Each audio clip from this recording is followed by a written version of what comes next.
Ovo je bila priča o vozačima, ali ruskim. I u nastavku o vozačima, ali našim. Nije retkost da kada dobiju poziv od sudije za prekršaje zbog prekoračenja brzine, vozači zahtevaju potvrdu o ispravnosti radara.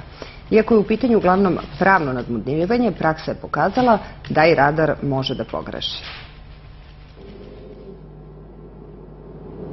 Radari nas opominju da vozimo oprezno i ne prekoračimo dozvoljenu brzinu. U protivnom slede kazneni poeni, oduzimanje vozačke dozvole najmanje na 30 dana, kao i zatvorska kazna u slučaju nasilničke vožnje.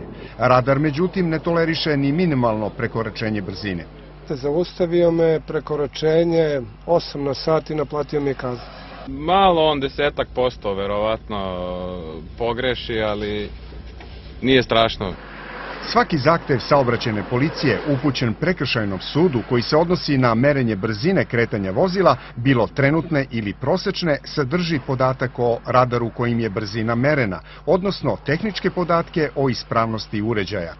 Samo takav zahtev se uzima u rad u sudu. Svakako, kada su u pitanju teži prekršaji iz oblasti bezbednosti saobraćaja koji odnose se na brzinu kretanja vozila, dešava se da okrivljeni traže podatke o radaru, odnosno o sredstvu kojim je brzina kretanja merena, i svakako da sud službenim putem pribavlja te podatke. Znači da je u momentu kada je brzina kretanja merena, taj aparat, odnosno taj uređaj bio u funkciji.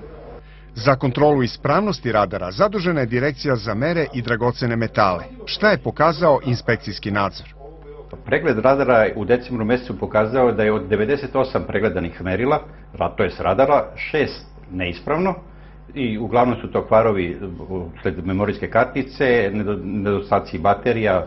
2011. godine pregledali smo 11 radara presretača, od kojih su 2 bila neispravna i ona nisu overena, to jest nemaju uverenje o ispravnosti. Prema podacima Direkcije za mere i dragocene metale, pre 10 dana uočena je neispravnost 3 radara na novobeogradskim raskrsnicama. Kod 2 radara u pitanju čisto softverski problemi, vjerojatno da je u pitanju neki napon koji je aktivirao naponsku zaštitu samim uređajima i oni su se isključili da se ne bi izložili daljem oštećivanju.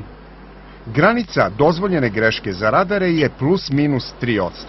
Što znači ako se vozač kreće 100 km na čas, da je dozvoljena prekoračenje 103 i to se toleriše.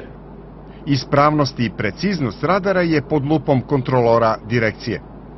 U takvom slučaju je obavezno da prisustuje kontrolor iz Direkcije za mere i dragocene metale, nakon čega će se izvršiti vanredni pregled i overavanje tog merila.